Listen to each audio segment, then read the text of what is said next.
Evangelho de Lucas, capítulo 21. Eu vou ler, irmãos, do verso 7 até o verso 19.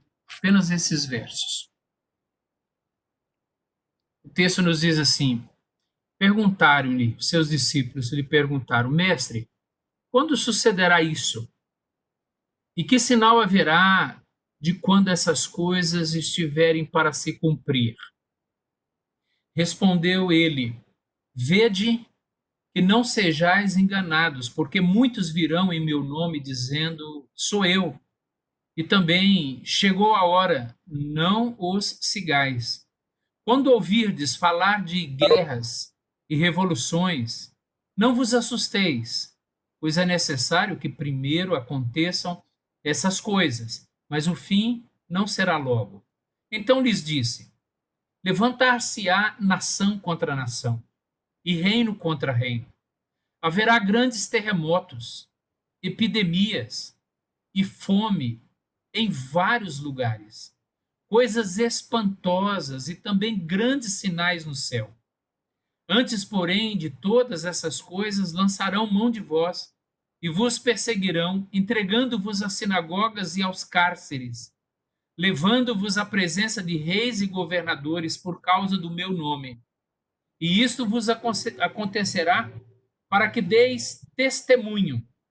Assentai, pois, em vosso coração, de não vos preocupardes com o que haveis de responder, porque eu vos darei boca e sabedoria, que não poderão resistir nem contradizer todos quantos se vos opuserem.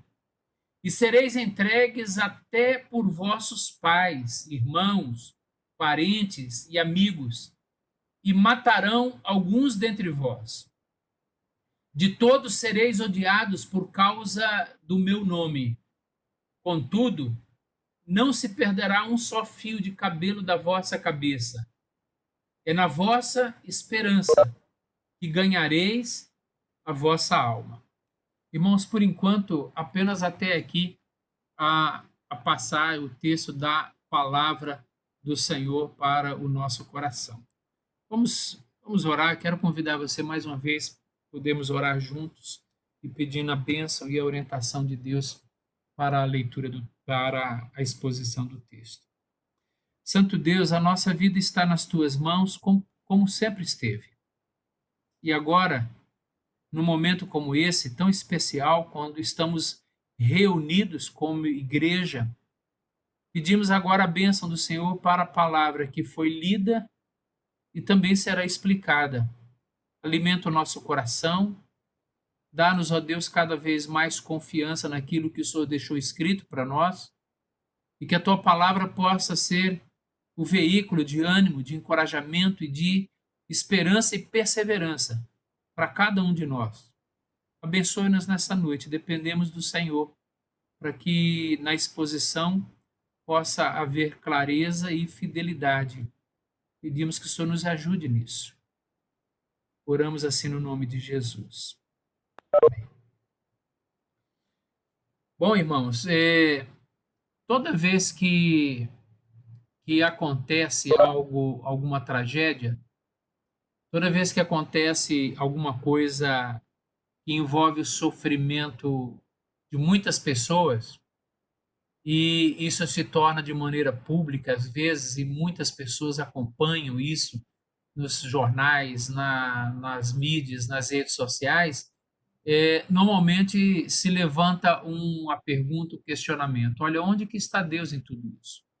Será que Deus não está vendo o que está acontecendo no mundo? Será que de alguma maneira a palavra de Deus nos orienta, nos dá um norte para essas coisas todas que estão acontecendo em nosso mundo? Será que Deus, sendo bom, sábio, todo-poderoso, não poderia de alguma maneira intervir, impedir que essas coisas estejam acontecendo? A gente já acompanhou várias outras tragédias, vários outros acontecimentos que acabaram gerando uma certa comoção muito grande no país e no mundo, por que não dizer o mundo? Deixa eu lembrar os irmãos, por exemplo, de algumas dessas tragédias. Em 2004, nós tivemos aí muitos aqui tiveram idade e puderam acompanhar isso, o tsunami que aconteceu lá no sudeste da Ásia, que foi um maremoto com as ondas gigantes que atingiram o litoral e cerca de 230 mil pessoas morreram naquela tragédia. Alguns devem se lembrar daquela queda do avião da TAM ali em Congonhas, aqui em São Paulo, quando a, toda a tripulação morreu. Acho que foi coisa de quase 200 tripulantes, de 200 pessoas vieram a óbito naquele dia.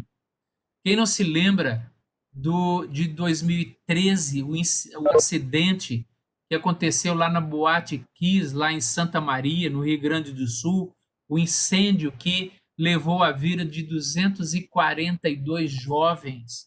Aquilo gerou muita comoção, muito choro, muito sofrimento e também muitos questionamentos.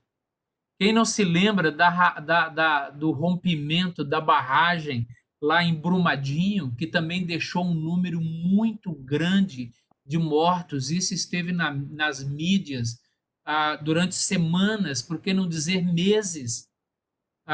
E agora nós estamos aí vivendo a questão do Covid-19, alguma coisa que já passou de 350 mil mortos hoje em todo o mundo. E, obviamente, a gente sabe disso, tristemente, mas esses números devem ser maiores na próxima semana.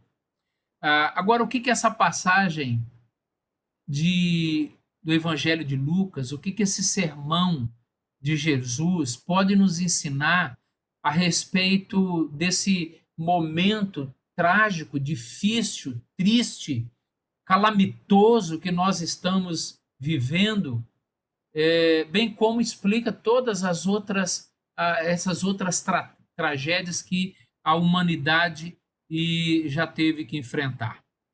Então, deixa eu olhar para esse texto, quero que você acompanhe comigo, mantenha sua Bíblia aberta aí, para a gente poder entender algumas coisas que o próprio Senhor Jesus Cristo já nos deixou adiantados aqui. Jesus, ele conversava com os seus discípulos dentro do templo e depois, quando de alguma maneira os discípulos eles estavam ali dentro do templo e, e fazendo elogios à estrutura do templo. Os irmãos podem ver aí o verso 5 do capítulo 21 que nós estamos estudando, que falavam alguns a respeito do templo, como estava ornado de belas pedras e de dádivas. Então havia, por parte de alguns que estavam ali, elogiando a bela estrutura, a ornamentação e a beleza e a maravilha que era aquele templo.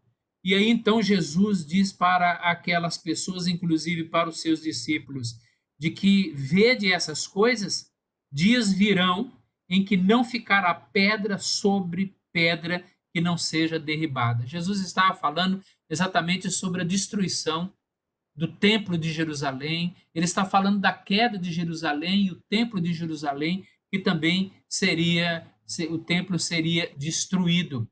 E isso foi cumprido no ano 70, ou seja, apenas 40 anos depois que Jesus fez esse discurso, depois que Jesus pronunciou essas palavras, apenas 40 anos depois veio a destruição de Jerusalém pelos romanos, e o templo então foi destruído, não ficou pedra sobre pedra. No entanto, os discípulos agora fazem uma pergunta no verso 7. Perguntaram-lhe, mestre, quando sucederá isso? Ou seja, essa queda das pedras e a destruição. Jesus aproveita para responder aos discípulos, mas Jesus não dá uma resposta apenas a respeito da destruição de Jerusalém. Jesus ele dá uma resposta muito mais ampla. Jesus dá uma resposta longa, é, falando inclusive da segunda vinda, da sua segunda vinda. Se você perceber nas páginas seguintes, no texto que vai seguindo, Jesus conta a parábola da figueira, que é uma exortação à vigilância. Ele fala, a partir do verso 25, ele fala a respeito da vinda do Filho do Homem. Capítulo 24 de Mateus, que é um evangelho que também registra o sermão escatológico de Jesus, Jesus conta ali várias outras parábolas de advertência, são as parábolas de vigilância, como a parábola dos talentos, a parábola da figueira, a parábola das 10 virgens. Então, a resposta de Jesus é muito ampla. Então, o que Jesus faz? Ele responde a pergunta dos discípulos a respeito da destruição de Jerusalém, mas falando a respeito da volta dele, falando a respeito de algumas coisas que iriam acontecer e que tinham a ver com a volta, com o retorno do Senhor Jesus Cristo. Então, veja que a resposta dele é ampla. Então, o sermão escatológico de Jesus está dentro desse contexto em que ele responde aos seus discípulos, mas ampliando muito essa resposta, falando então da sua segunda vinda. E é aqui que Jesus então mostra para os discípulos, irmãos, que haverá entre a primeira vinda e a segunda vinda do nosso Redentor, haverá sinais que, de alguma maneira, estarão apontando para a realidade de que Jesus vai voltar pela segunda vez. Os teólogos reformados, eles costumam fazer uma divisão desses sinais da segunda vinda de Jesus em 3 aspectos. São sinais que demonstram a graça de Deus, e dentre esses sinais nós podemos contar, por exemplo, a pregação do evangelho e também a conversão da plenitude de Israel ou a plenitude dos gentios.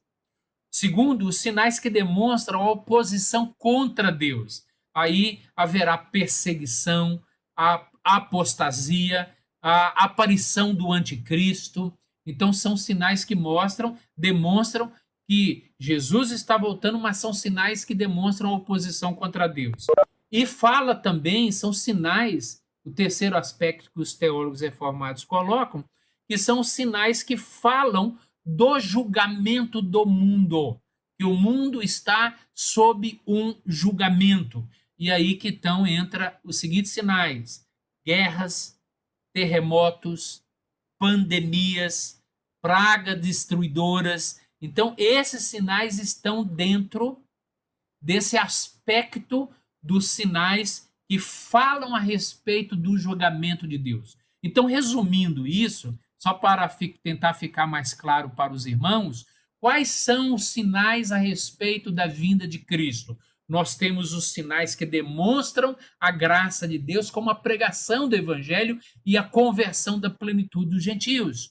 Quais são os outros sinais? São sinais que demonstram a oposição a Deus, como a aparição do anticristo, as heresias que vão surgindo, a perseguição contra os cristãos, a apostasia, a incredulidade em massa e às vezes incredulidade até de nações inteiras, e também os sinais que revelam para nós o julgamento de Deus contra esse mundo. E aí, dentre esses sinais, nós vamos encontrar guerras, nós vamos encontrar doenças, nós vamos encontrar epidemias ou pandemias, nós vamos encontrar terremotos, maremotos, nós vamos encontrar pragas que vão trazer destruição ao mundo.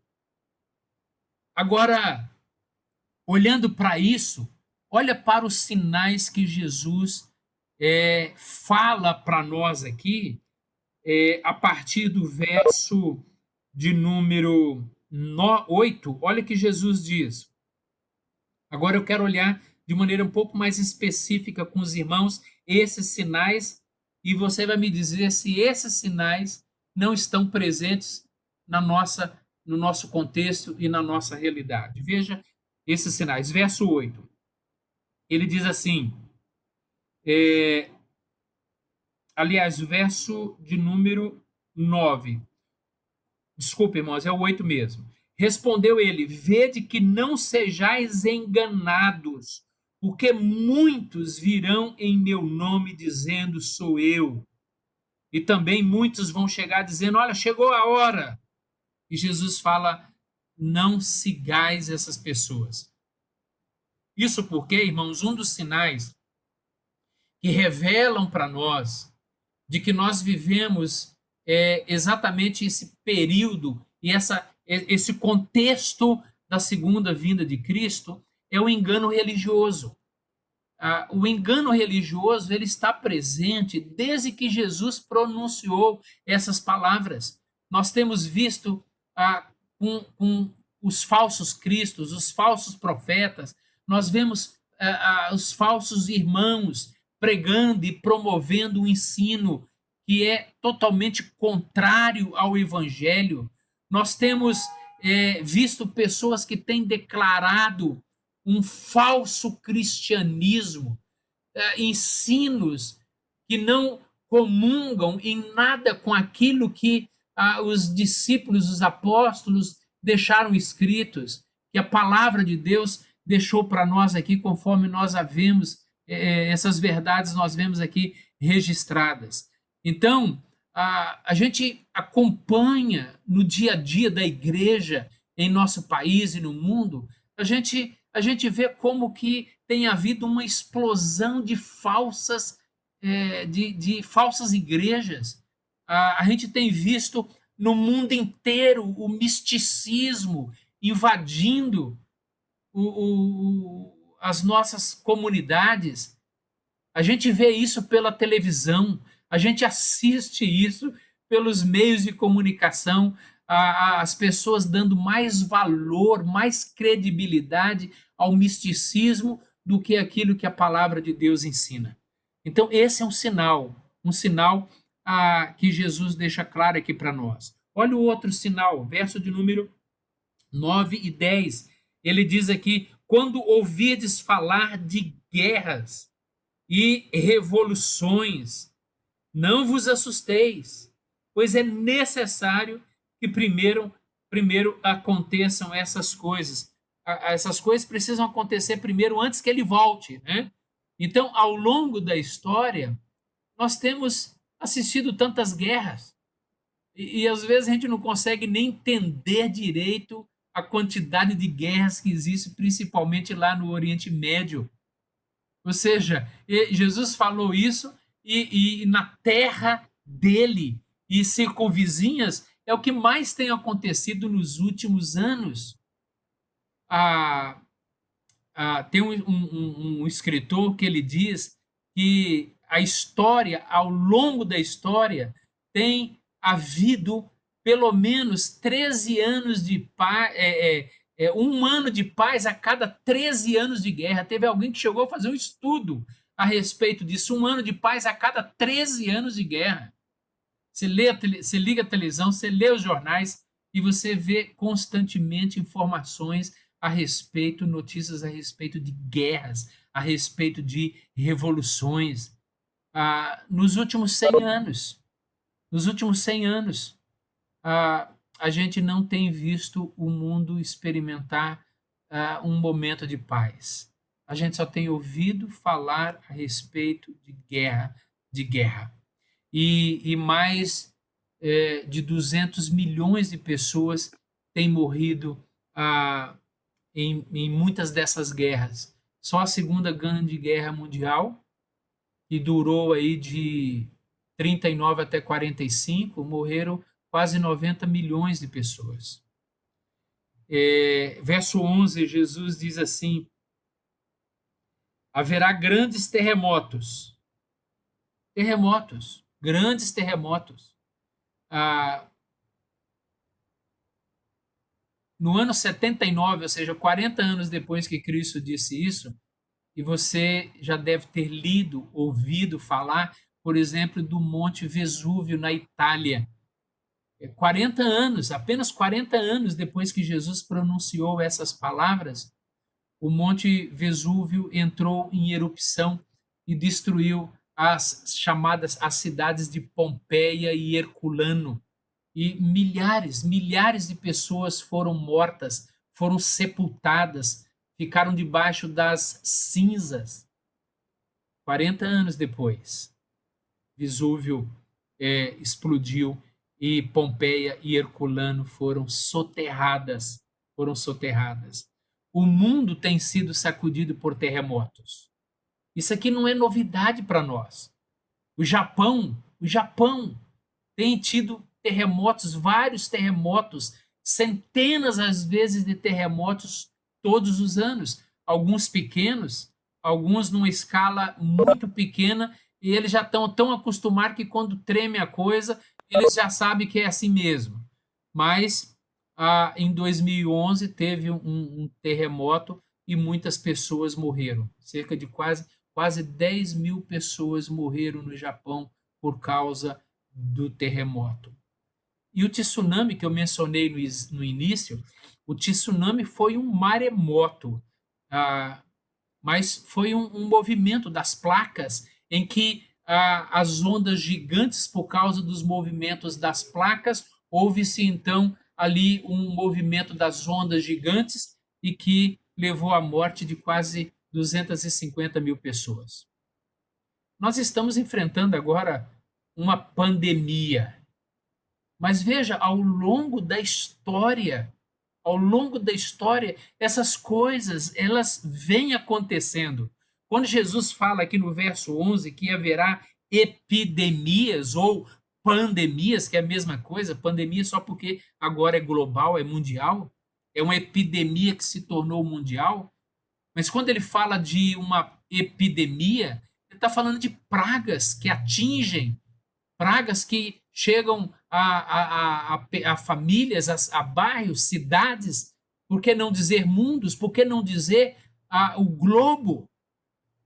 Os judeus sabiam disso. E alguns dos que estavam ouvindo o sermão escatológico de Jesus sabiam disso, porque lembra das pragas no Egito? Para a libertação do povo judeu, Deus usou as pragas e enviou as pragas para que o seu povo pudesse ser libertado da terra do Egito. Mas nós não estamos enfrentando essa epidemia agora e é uma novidade para nós. Muitos aqui de vocês conhecem um pouco a história e lembram de terem lido ou ouvido, por exemplo, a respeito da peste negra ou a peste bubônica, lá na Idade Média. A peste que era transmitida por ratos e outros roedores. Essa praga, essa pandemia ou essa epidemia, a peste negra, ela levou à morte de quase 1/3 de toda a população da Europa. 1/3, irmãos, de quase toda a população da Europa. Naquela época, na Idade Média, cerca de 100 milhões de pessoas morreram. A gripe espanhola, já ouviram, né? Provavelmente vocês já ouviram, leram, sabem, têm conhecimento também a respeito da gripe espanhola, que foi de 1918 a 1920, e essa peste, essa epidemia, essa gripe espanhola, ela infectou 500 milhões ao redor do mundo. 500 milhões ao redor do mundo, e 50 milhões de pessoas morreram pela gripe espanhola. Só no nosso país, no Brasil, 30 mil pessoas morreram por causa dessa gripe. E outras, e alguns dos irmãos aqui enfrentaram esses períodos críticos, por exemplo, a varíola nos anos 60, que vitimou também muitas pessoas. Obviamente que essas que eu vou mencionar aqui, as vacinas elas já foram descobertas, os nossos filhos, gerações e gerações já foram vacinadas contra essas doenças e por isso não há mais epidemia. Mas a varíola, tifo, cólera, né? HIV, HIV já é mais recente, tuberculose, porque já temos tratamento para todas essas epidemias, para todas essas doenças. Mas Jesus falou aqui, olha, entre a minha primeira vinda e a segunda vinda, vocês vão enfrentar epidemias. Então, a, o Covid-19 não é uma surpresa, ou pelo menos não deveria ser algo que nos deixasse estarrecidos. Como? Como que Deus não previu isso? Como que de alguma maneira ele não evitou? Espera aí, mas no discurso escatológico do nosso Redentor, ele está dizendo que nós enfrentaríamos tragédias, epidemias, pandemias, terremotos, furacões, guerras. Ele fala aqui também a respeito de fome. Versículo de número 11 ainda, e ele diz: haverá fome em vários lugares. A ONU, a Organização das Nações Unidas, tem uma estatística dizendo que ao redor do mundo 830 milhões de pessoas passam fome. Nosso país é um país rico, nós temos muito alimento, embora nós temos regiões no Nordeste onde as pessoas passam fome. Talvez aqui nenhum de nós tenha aqui a experiência do que é passar fome. Eu acho que não. Mas há partes no mundo em que as pessoas realmente elas morrem. Elas morrem porque não têm absolutamente nada do que comer. Nada. Porque elas sofrem de fome. Elas morrem desnutridas, subnutridas, porque elas não têm absolutamente nada para poderem se alimentar. Isso se deve em razão, obviamente, da pobreza, se deve em razão da má distribuição de renda, se deve em razão do mau uso dos recursos públicos, em razão das guerras, mas tudo isso são razões secundárias. Há uma razão primária por trás de tudo isso, que é o que Jesus já deixou prescrito, profetizado aqui para nós, de que haveria fome em muitos lugares. E ele então diz a respeito de coisas espantosas dos céus, né? Ele diz e coisas espantosas e também grandes sinais do céu. Há um comentarista, William Hendricks, é um comentarista, um teólogo reformado. Ele diz que essas coisas espantosas e que são sinais que vêm do céu são, ele diz que são meteoros, eclipses, coisas do tipo. E outros não arriscaram falar que são essas coisas que vêm do céu. A gente não sabe exatamente o que é essas coisas, mas podemos concordar com Hendricks que são meteoros, são meteoritos, são eclipses, são coisas que estão no céu, que vêm lá de cima e que nós não sabemos explicar. Ou se você entender coisas espantosas, você pode até incluir o Covid-19 nisso, porque nos espanta, né? O Covid-19 são coisas espantosas. O que a gente está vendo e assistindo nesses dias são coisas que de fato nos assustam. O mundo parou, nós estamos trancados dentro das nossas casas, não podemos abraçar, não podemos pegar na mão, nós não podemos fazer um monte de coisa. Estamos aí abandonados em nossas próprias casas, nos protegendo do inimigo que está lá fora. São coisas espantosas. Mas por último, olha que Jesus diz, ele fala um texto longo, do 13 até o 19, ele fala sobre a perseguição religiosa. Esse é outro sinal, a perseguição religiosa. Atos dos Apóstolos mostram para nós alguns momentos em que os discípulos estavam sendo perseguidos e alguns deles já foram mortos ali alguns poucos anos depois do discurso de Jesus.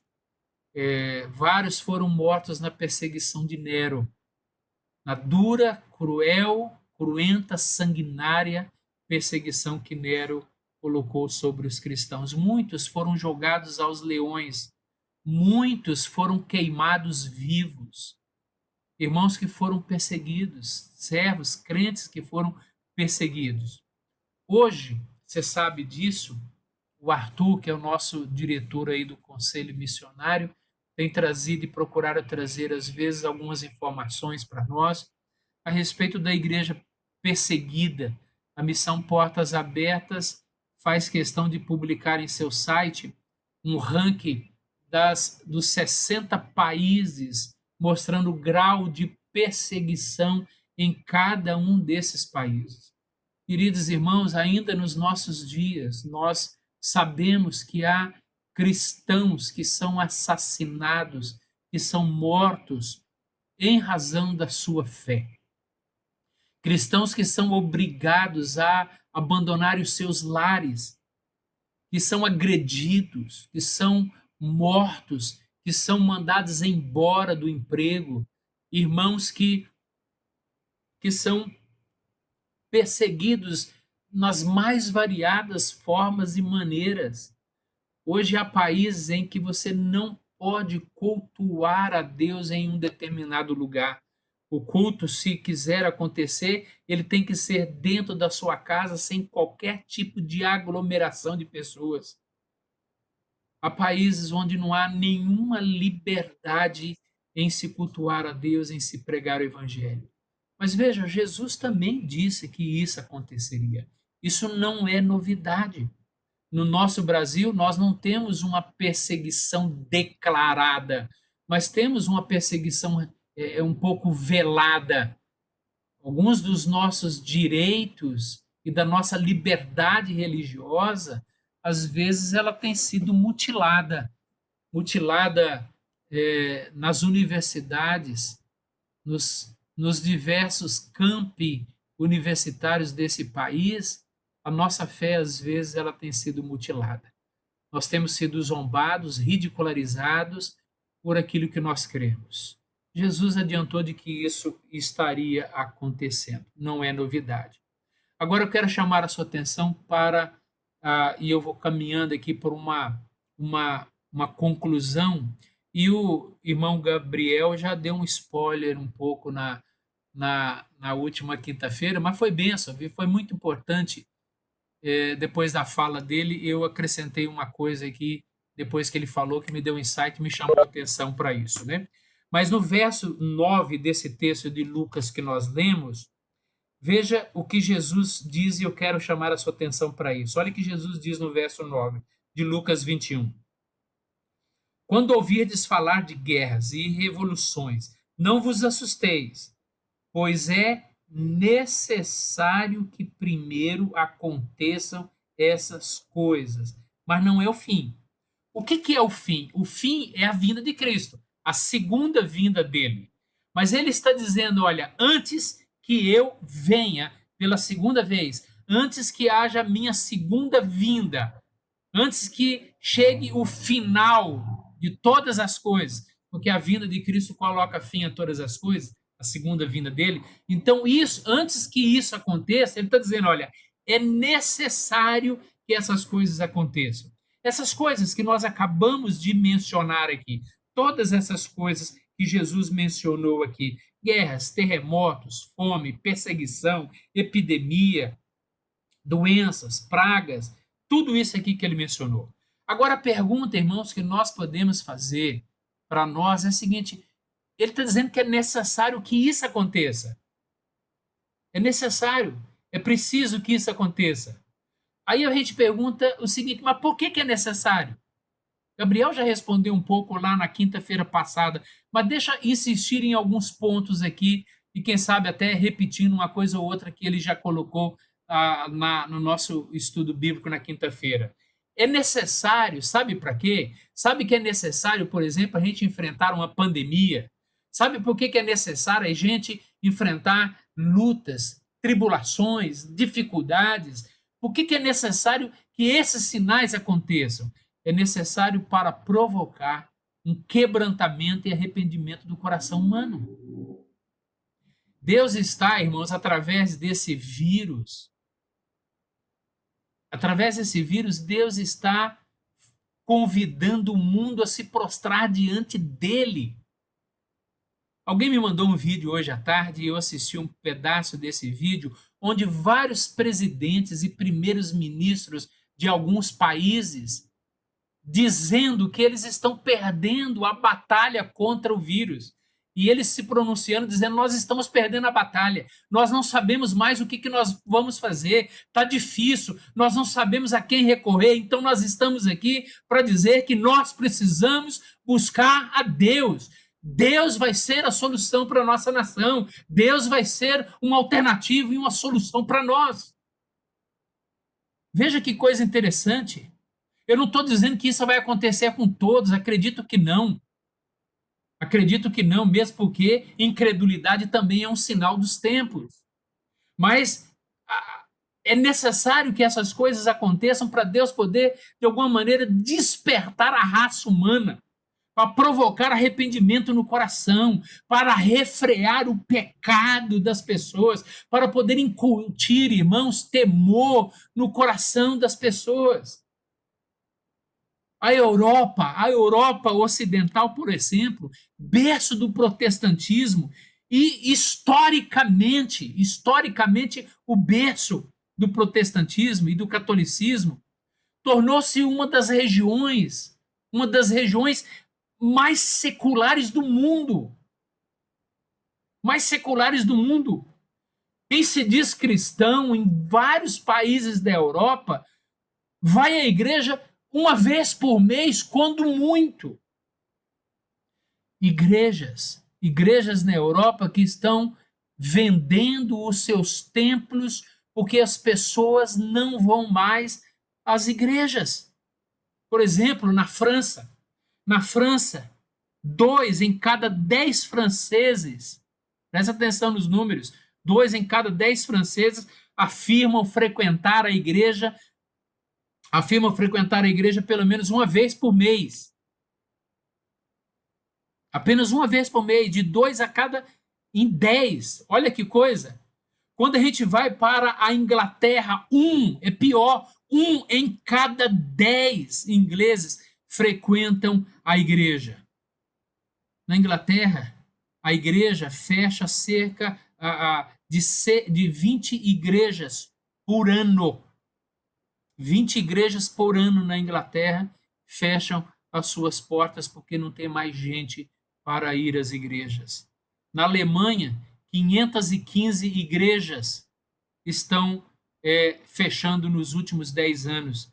As estatísticas da Holanda são assustadoras quando diz que 700 igrejas protestantes fecham nos próximos 4 anos. Os pastores estão jogando a toalha. Alguns já estão desistindo, dizendo não vale mais a pena. As pessoas não querem mais Deus. Elas não têm mais temor de Deus. As pessoas estão buscando apenas ganhar dinheiro. As pessoas não pensam mais em Deus. A Itália, e o Papa já revelou uma preocupação enorme com a falta, e olha que nós estamos falando de um dos países mais católicos do mundo, a Itália, onde o Papa já manifesta preocupação porque as pessoas não querem nem mesmo ir à igreja católica. E a gente tem ouvido e visto aí as cenas lamentáveis e tristes das mortes que têm acontecido nesse país. A Itália parou de contar os mortos. Não conta mais. A Itália não tem mais cemitério para enterrar os seus mortos. Você sabe por que uma pandemia dessa precisa chegar? Para poder trazer quebrantamento e arrependimento ao coração do homem. O ser humano precisa entender que ele não se basta, que ele não é autossuficiente e que ele precisa do Senhor. Ele precisa de Deus. Mas o que é necessário também? é necessário para revelar a fragilidade humana. O coronavírus parece ser um daqueles lembretes da nossa fragilidade. O Covid-19 está trazendo uma grande lição para o mundo. Nós estamos acordando, irmãos, para a nossa fragilidade, para a nossa fraqueza, para a nossa vulnerabilidade, para os nossos medos. Preste atenção nisso. Quem é o nosso inimigo hoje, que está lá fora?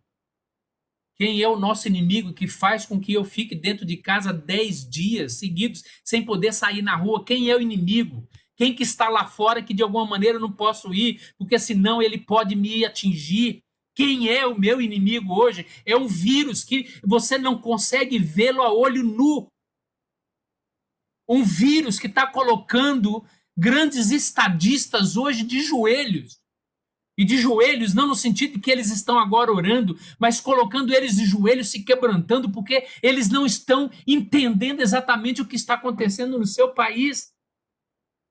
Grandes estadistas nos Estados Unidos, na Alemanha, França, Itália, China, eles estão se curvando, irmãos, diante de um pequeno vírus. A gente tem dimensão do que está acontecendo. Jesus disse, olha, é necessário que isso aconteça para que o ser humano perceba, olha como eu sou frágil, olha como eu sou vulnerável, quem exatamente eu sou.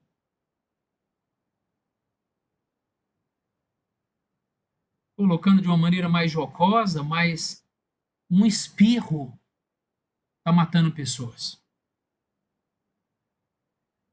Saliva está matando pessoas. Não é impressionante que Jesus adiantou para nós, olha, haverá epidemias. Isso é um sinal de que o nosso Redentor estava certo naquilo que ele estava dizendo. Mas veja que isso Tiago também já nos ensinava a respeito dessa fragilidade, que é a vossa vida. Sois simplesmente como a neblina que aparece por algum tempo e logo se dissipa. Somos uma neblina. Passamos rapidamente, somos tão vulneráveis, tão frágeis, tão fracos, que nós precisamos nos dar conta disso. Mas Jesus disse que é necessário porque isso poderia ser um veículo também para despertar a igreja. O vírus está trazendo um alerta para todos nós. Irmãos, muitos. Esse ponto tem a ver com o primeiro ponto que eu mencionei, mas há uma questão apenas diferente nele. Muitos estão vivendo a vida como se Deus não existisse. Muitos cristãos, eu estou falando da igreja do Senhor, muitos cristãos estão vivendo a vida como se Deus não existisse. Excluindo Deus do seu planejamento. São irmãos nossos, mas que estão com um coração endurecido, que estão afastados de Deus. Será que uma pandemia dessa não chama a nossa atenção?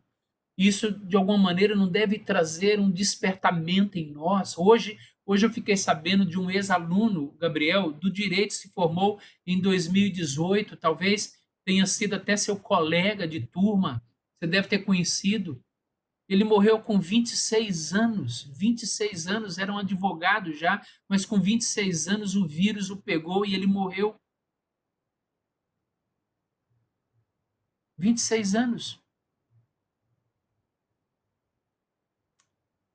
Será que esse vírus não está, de alguma maneira, ensinando para você de que você precisa voltar para Deus? Quanto tempo você tem pela frente? Hoje eu mencionei isso na nossa sala da escola dominical. Quanto tempo você tem pela frente? Às vezes nós somos tão donos do nosso nariz, achamos que a nossa vida a gente ainda vai viver mais 30, 40, 50, 60 anos. Quanto tempo você ainda tem pela frente? Quantos anos você ainda vai viver? Basta fazer a conta colocando os anos que você tem hoje. E provavelmente, talvez, dependendo quem,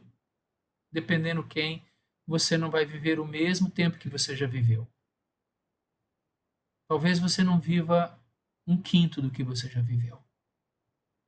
Mas não importa, a vida é tão breve, ela é tão neblina, como o Tiago diz.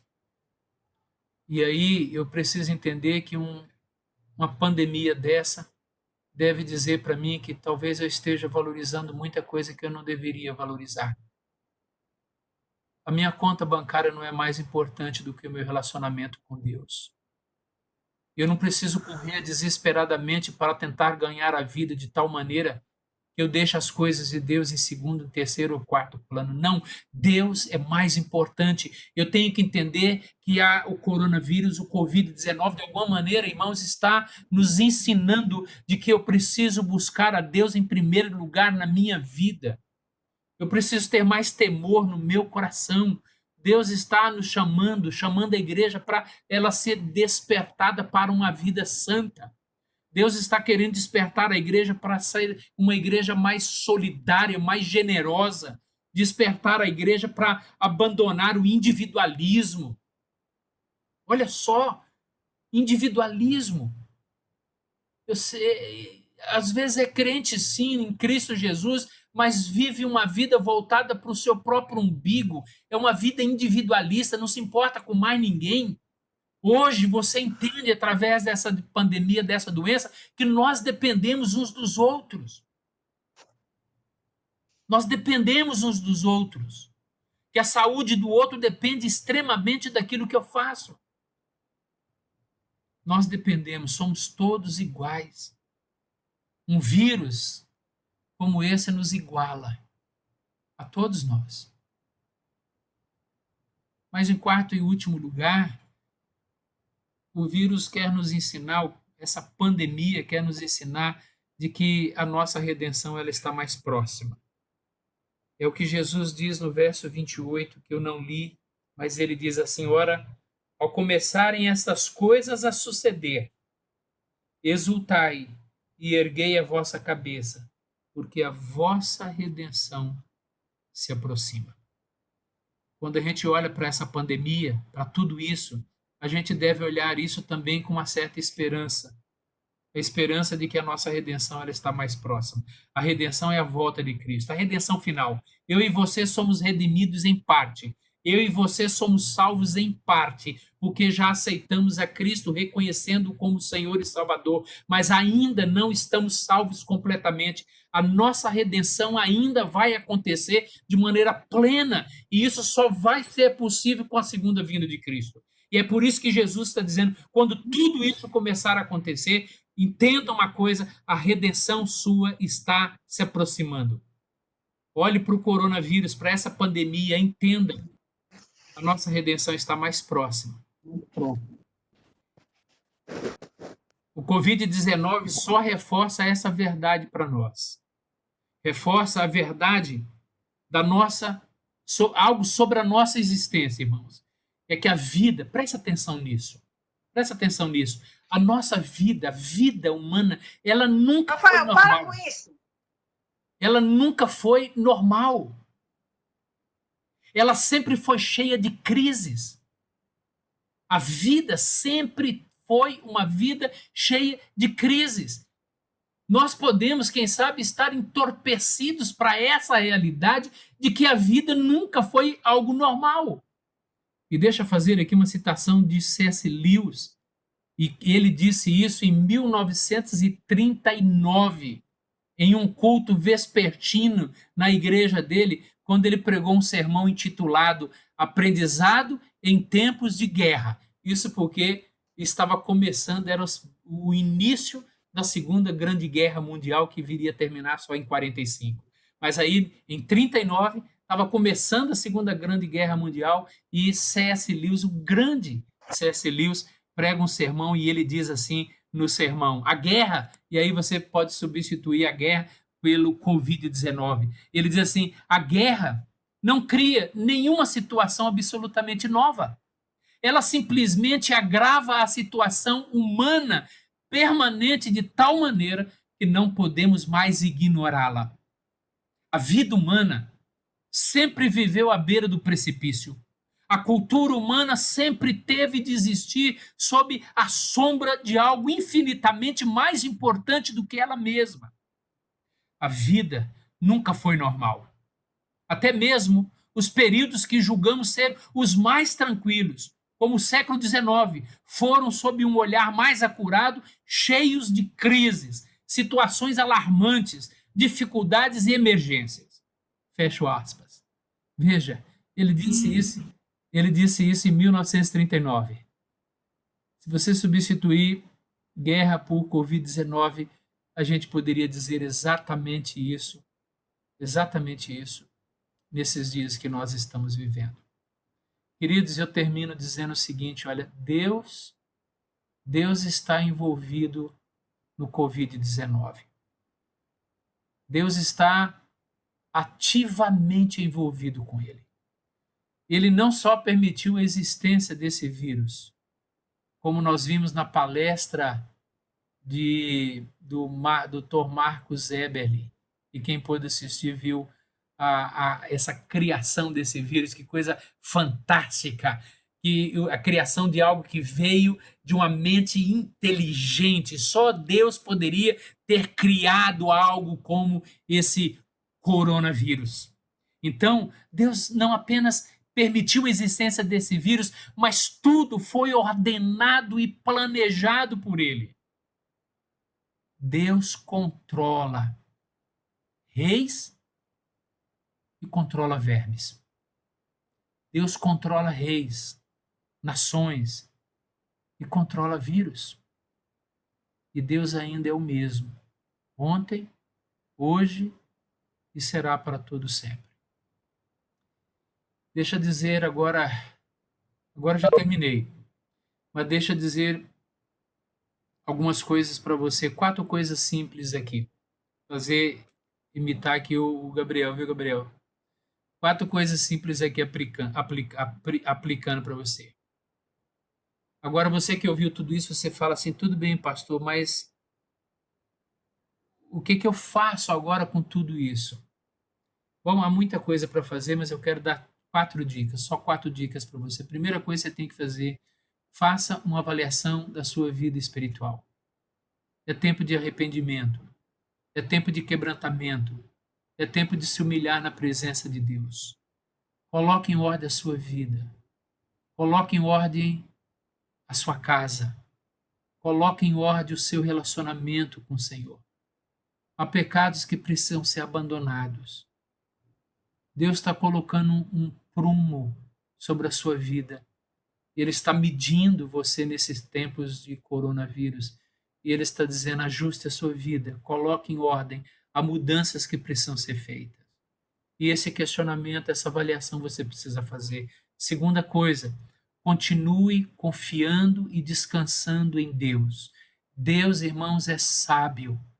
Deus não é pego de surpresa por nada. Nada. Nós olhamos para o Senhor e confiamos de que tudo isso que está acontecendo foi planejado sim por Ele. Olha, mesmo que a gente não consiga entender tudo o que está acontecendo, e tudo isso é muito complexo realmente para nós, mas saiba de uma coisa, Deus é justo, Deus é sábio, e Deus está comandando a sua vida, comandando a sua família. Continue confiando nele, portanto. Terceira coisa, procure se dedicar mais à oração. Procure se dedicar mais à leitura da palavra. É tempo de aprofundar o seu relacionamento com o Senhor, a sua comunhão com Ele. Jesus não disse essas palavras para te assustar. Jesus disse todas essas palavras para a gente vigiar, para a gente ficar alertas, para a gente ficar alerta. Então procure se dedicar mais em oração e leitura da palavra e comunhão com Deus. E a quarta coisa que eu queria dizer e terminar, vamos ser generosos nesse período, irmãos. Nada do que foi dito aqui vai impedir que eu e você sejamos solidários e generosos com aqueles que hoje estão sofrendo e estão precisando de alguma maneira do seu auxílio em meio a essa pandemia toda. Nós não estamos aqui para julgar ninguém. Nós estamos aqui, quem sabe, para ajudar. Eu acho que isso nós podemos fazer. Muitos serão atingidos por essa pandemia. Muitos serão atingidos por esse vírus.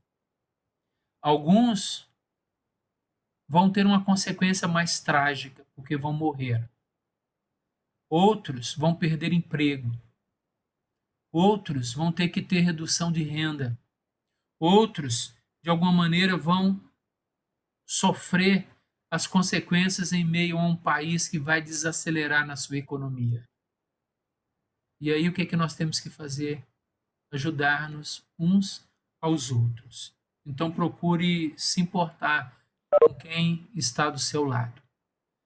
O sermão escatológico de Jesus tem tudo para nos ensinar a respeito dessa pandemia. Eu espero que possamos aprender tudo isso juntos e crescer com tudo isso que nós podemos ouvir e aprender aqui nessa noite. Curva a sua fronte, vamos orar, eu quero orar com você. Querido Deus, nós lemos aqui na Tua Palavra. E lemos na Tua Palavra a verdade que o Senhor já deixou registrada para nós. De maneira que tudo isso que estamos atravessando em nossos dias, embora nos assuste, embora nos deixe alarmados, assustados, confusos, perplexos, nada disso deveria ser uma surpresa para nós. Porque o Senhor deixou escrito para nós de que antes de o Senhor voltar, essas coisas todas estariam acontecendo. Por isso, Pai, nós queremos agradecer porque o Senhor está governando a história. O Senhor continua sendo o governador desse mundo, que governa as coisas grandes, majestosas, as coisas que todo mundo vê, mas o Senhor também governa aquilo que ninguém consegue enxergar. O Senhor consegue comandar e controlar um simples vírus, porque Ele também é teu servo. Por isso a nossa confiança em Ti. Por isso o descanso da nossa vida nas Tuas mãos, naquele que cuida, governa e sustenta todo esse universo.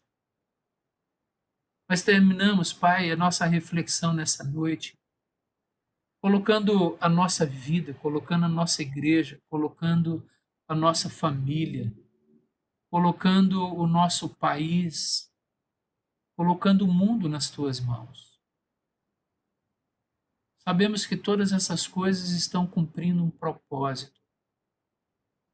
Ajuda-nos a termos os nossos olhos abertos para isso. Mas pedimos também que o Senhor esteja abençoando todos aqueles que estão envolvidos diretamente com a maneira como esse vírus tem que ser abordado, tratado, acompanhado. Ajuda, Senhor, dando sabedoria a essas pessoas para que possamos ter um período de paz depois de tudo isso. Cuida dos nossos lares. Pedimos que o Senhor coloque a tua boa mão sobre cada família da nossa igreja. Coloque a tua mão sobre cada pessoa que hoje está participando do nosso culto, sobre cada um dos seus queridos, sobre cada família, cada lar. Sustenta-nos, ó Deus.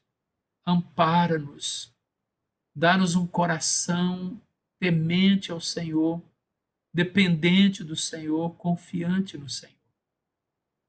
Ajuda-nos a confiar e descansar no teu maravilhoso cuidado. É assim que nós oramos em nome de Jesus. Amém. Irmãos, nós vamos cantar o hino 49 encerrando. Hino 49.